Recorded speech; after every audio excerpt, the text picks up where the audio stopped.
ირანმა გამოიწვია ტრამპის რისხვა მას შემდეგ, რაც სამხრეთ ირანის სენსიტიურ რეგიონებში რაკეტების სისტემა აღადგინა და საჰაერო თავდაცვა ხელახლა მოაწყო. განსაკუთრებით კაშმის კუნძულთან და სირიქთან ახლოს ადგილებში, რომლებიც უკვე ამერიკელების მიერ იყო დაბომბილი. ამერიკის შეერთებული შტატების თავდაცვის მაღალი თანამდებობის პირის მიერ მიწოდებული ინფორმაცია მნიშვნელოვანია, რადგან აჩვენებს, რომ თეირანმა 7 აპრილის ცეცხლის შეწყვეტის შემდეგი პერიოდი გამოიყენა ტექნიკის გადაადგილებისთვის, სამხედრო სტრუქტურის ნაწილის აღსადგენად და თამაში დასაბუნებლად ზეწოლით გემებზე, ბაზებსა და სავაჭრო მარშრუტებზე. პასუხი იგივე ტემპით მოხდა, როგორც დაძაბულობა. ახალი ამერიკული ქმედებები, სამხედრო გაძლიერება არაბეთის ზღვაში და დონალდ ტრამპის მკაცრი გაფრთხილება ირანის ნებისმიერი მცდელობის წინააღმდეგ მოლაპარაკება შანტაჟად გადააქციოს.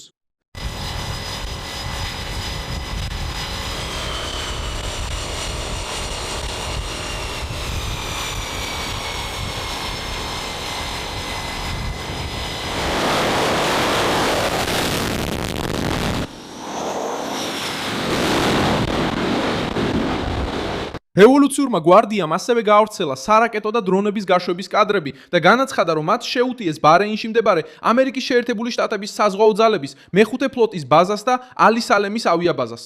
რეჟიმმა სცადა ძალის დემონსტრირება, მაგრამ კიდევ ერთი კრიზისი გამოიწვია სპარსეთის ყურის ქვეყნებთან. გააღიზიანა ამერიკელი მოკავშირეები და დონალდ ტრამპს მისცა ის არგუმენტი, რომელიც სჭირდებოდა. ირანი დიპლომატიაზე საუბრობს იმ დროს, როცა თავისი დაშინების მანქანის აღდგენას ცდილობს. ძვირფასო და პატივცემულო ისლამური ირანის ხალხო.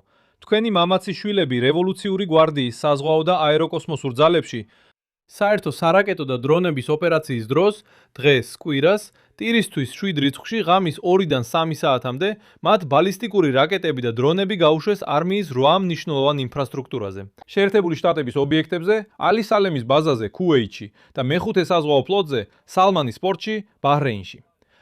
მათ გაანადგურეს ისინი და დემოკრატიულად გადამწყვეტად უპასუხეს შეერთებული შტატების ბოლო აგრესიებს. სწორედ ამ გარემოში დაარტყა შეერთებულმა შტატებმა კვლავ ირანის სამხედრო სტრუქტურასთან დაკავშირებულ ობიექტებს, მას შემდეგ რაც მოხდა თავდასხმები გემებზე და თეირანმა დაიწყო ზეწოლა საკუთარი წესების დაწესებისთვის. ირანმა სცადა ეს ქმედება თავდაცვის სახით წარმოეჩინა, მაგრამ მისი ქცევა სხვა რამეს აჩვენებს. რევოლუციურმა გვარდიამ მოითხოვა, რომ გემებს თეირანის მიერ დამტკიცებული მარშრუტები თეულოთ და არსებული ცნობების მიხედვით გამართლებელი გასროლები განახორციელა განებს იმ გემებს, რომლებიც ამ ინსტრუქციებს არ ემორჩილებოდნენ. გვარდიამ შიში დათესა საზღვაო მოძრაობაში და აიძულა კომპანიები ნებართვა თავად იმ რეჟიმისგან ეთხოვათ, რომელიც არასტაბილურობას იწვევდა. სწორედ აქ გადადის კრიზისი ახალ ეტაპზე. ახლავე ყველაფერს მოგიყვები. თუ ასეთი პირდაპირი და მოკლე შინაარსის კონტენტი მოგწონს, გამოიწერე არხი, რადგან აქ ყოველდღე ასეთ ვიდეოებს ნახავ. ირანის ისლამური რევოლუციური გვარდიის კორპუსმა კვირას გამოაქვეყნა ვიდეო, რომელიც სახელმწიფო ტელევიზიის მიხედვით ნერემიას ბაზებზე ქუვეითსა და ბაჰრეინში ახალი სარაკეტო თავდასხმების კადრებს აჩვენებდა.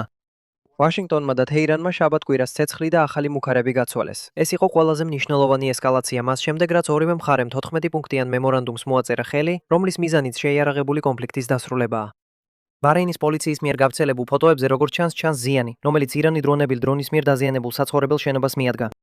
ზირაივას ერთ-ერთმა თანამშრომელმა დაადასტურა ირანის თავდასხმები ამერიკულ ობიექტებზე და სააგენტო როიტერს განუცხადა, რომ ამერიკელთა მსხვერპლის ან ზირაივას ობიექტებზე მნიშვნელოვანი ზიანის შესახებ ცნობები არ არსებობს. შეერთებული შტატების პრეზიდენტმა დონალდ ტრამპმა სოციალურ ქსელებში დაწერა, რომ ციტატა შეიძლება დადგეს დრო, როცა ვეღარ შევძლებთ ვიყოთ გონიურულები და იძულებულნი ვიქნებით სამხედრო გზით დავასრულოთ ის საქმე, რომელიც დიდი წარმატებით დავიწყეთ. თუ ეს მოხდება, მან დაწერა, ირანის ისლამური რესპუბლიკა აღარ იარსებებს. კონფლიქტი მაშინ დაიწყო, როდესაც ზევარი ისრაელიდან ირანს ერთობლივად დაესხნენ თავს თებერვლის ბოლოს. ირანმა პასუხად დრონები და რაკეტები გაუშვა ისრაელისა და სპარსეთის ყურის იმ ქვეყნებზე, სადაც ამერიკული სამხედრო ბაზებია განთავსებული და ირანმა ფაქტობრივად დახურა ჰორმუზის სრუტე, რომელიც მსოფლიოში ენერგიის გადაზიდვის ყველაზე მნიშვნელოვანი მარშრუტია, ბოლო 4 თვის უმეტეს ნაწილში. დროებითი შეთანხმება, რომელიც ივნისის დასაწყისში გაფორმდა, მიზნად ისახავდა სრუტის ხელახლა გახსნას და ორივე მხარის მოლაპარაკებებზე მიყვანას ირანის ბირთვულ პროგრამასთან დაკავშირებით. მაშინ როცა ვაშინგტონი თეირანის წინააღმდეგ დაწესებულ სანქციებს აჩერებდა, მაგრამ ბრძოლები გაანახავდა და კიდევ უფრო გამწვავდა. ამიტომ SNUA-ის ცენტრალურმა სარდლობამ ადრე განაცხადა, რომ მისმა ძალებმა ახალი იერიშები განახორციელეს მას შემდეგ, რაც პანამის დროშის ქვეშ მცურავი ნავთობტანკერი შაბათს ირანული დრონით დაირთხა. ირანის სახელმწიფო მაუწყებელმა Press TV-მ გაავრცელა ინფორმაცია, რომ ისლამური რევოლუციური გვარდიის კორპუსმა განაცხადა, რომ მოსელოზეივას თავდასხმები ცეცხლის შეცვლის რეჟიმის დარღვევაა და ციტატა გამოიწვევს ყველა დიპლომატიური პროცესის სრულ შეჩერებას.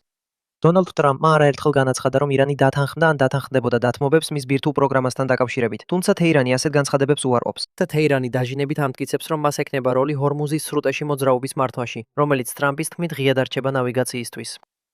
ბაღდადში ვიზიტისას ირანის საგარეო საქმეთა მინისტრმა კვირას მოუწოდა ყველა მხარეს დაიცვან ხელმოწერილი ურთიერთგაგების მემორანდუმი. ამერიკის პრეზიდენტმა უკვე მიანიშნა, რომ თუ თეირანი შეთანხმებას არ შეასრულებს, ვაშინგტონი სამხედრო გზით დაასრულებს საქმეს. ცეცხლის შეწყვეტა არ უნდა იქცეს შესვენებად რეჟიმისთვის, რომ ხელახლა აწყოს რაკეტები, დამალოს აღჭურვილობა, გადაადგილოს ბატარეები და შემდეგ კვლავ დაემუქროს ამერიკულ ბაზებს. რევოლუციურმა გვარდიამ უპასუხა პროპაგანდით. მან გაავრცელა ბალისტიკური რაკეტებისა და დრონების გაშვების კადრები და განაცხადა, რომ მათი სამიზნეები იყო ამერიკული ობიექტები ქუვეითში და ისრაელში. მესიჯი იყო ეჩვენებინა ძალა თავისი შიდა ბაზისთვის და რეგიონული მოკავშირეებისთვის, მაგრამ პრაქტიკული შედეგი სხვა იყო. ქუვეითმა განაცხადა, რომ მისმა თავდაცვამ 2 ბალისტიკური რაკეტა ჩაჭრა. ბაჰრეინში სირენები რამდენჯერმე ჩაირთო. და ხელისუფლებამ მუხარაქის პროვინციაში საცხოვრებელ შენობაში მატერიალური ზიანის შესახებ განაცხადა. მსხვერპლი არ დაფიქსირებულა. სურათი, რომელიც რჩება, თეირანისთვის არასასიამოვნოა. რეჟიმი სამიზნედ ირებს ბაზებს. პასუხს პირდება. მძიმე პასუხი, მაგრამ საბოლოოდ ზრდის რისკს სამოქალაქო ტერიტორიებისთვის და აღიზიანებს მთავრობებს, რომლებიც ისედაც ირანს საფრთხედ აღიქვამდნენ. ბაჰრეინმა ეს ქმედება თავისი სუვერენიტეტის სერიოზულ დარღვევად შეაფასა და საერთაშორისო რეაგირება მოითხოვა. ქუვეითმაც დაგმო თავდასხმები და ხაზი გაუსვა, რომ მისი ძალები მზად არიან ტერიტორიის დასაცავად. კატარი და არაბთა გაერთიანებული საამიროებიც შეუერთდნენ კრიტიკას.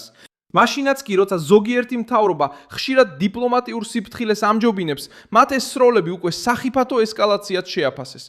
ტრამპის აზრით, თეირანის რეგიონული იზოლაცია ამყარებს ამერიკის პოზიციას. ირანმა სცადა კრიზისი ვაშინგტონთან დაპირისპირებად ექცია, მაგრამ საბოლოოდ მეზობლები გადაიმტერა, რომლებსაც არ სურთ რევოლუციური გვარდიის სამიზნეები გახდნენ. ამერიკის გადაადგილებამ არაბეთის ზღვაში საბოლოოდ დაასრულა გზავნილი. მეზღვაურებმა ავიამზით USS George H.U. Bush-ზე ჩაატარეს საფრენი ოპერაციები, მაშინ როცა ხომალდი რეგიონში გადაადგილდებოდა. სანამ თეირანი ცდილობს თავისი გაშვების ვიდეოების ძალის დემონსტრირებად გატიდვას, ვაშინგტონი აჩვენებს ლოგისტიკას, საზღვაო ავიაციას და მუდმივ ყოფნას. ეს არის ის საკითხი, რომელიც ტრამპს აღიზიანებს, რადგან ირანი ცდილობს დიპლომატიაზე ისაუბროს დროის მოსაგებად და ამავდროულად იყენებს რევოლუციურ გვარდიას, რათა ტესტირება ჩაუტაროს საზღვრებს სპარსეთის ყურეში. თეირანმა კიდევ სცადა დიპლომატიური პროცესის დამუქრება. რევოლუციურმა გვარდიამ განაცხადა, რომ ახალი ამერიკული თავდასხმები შეიძლება მოლაპარაკებებს ხელი შეუშალოს და დაჰპირდა მკაცრ პასუხს შეერთებული შტატების ბაზებზე რეგიონში. მაგრამ ამ მუქარას კიდევ ერთი მხარეც აქვს. როდესაც რეჟიმი ამბობს, რომ შეიძლება მოლაპარაკებები დატოვოს, ის ცდილობს შიში გამოიწვიოს ვაშინგტონში და შუამავალ ქვეყნებში. ირანი საკუთარ სპექტაკლში იხლართება. იმუქრება, რომ წავა, მაგრამ მოლაპარაკება სჭირდება. ჯოჯოხეთს პირდება, მაგრამ დიდ პირდაპირ დაპირისპირებას ერიდება. კონტროლზე საუბრობს. მაგრამ ფსიქოლოგიურ ზეწოლაზეა დამოკიდებული, რომ უფრო მეტად გამოჩნდეს. ირანის რეჟიმი ასევე ცდილობს კრიზისი შიდა მოხმარებისთვის გამოიყენოს.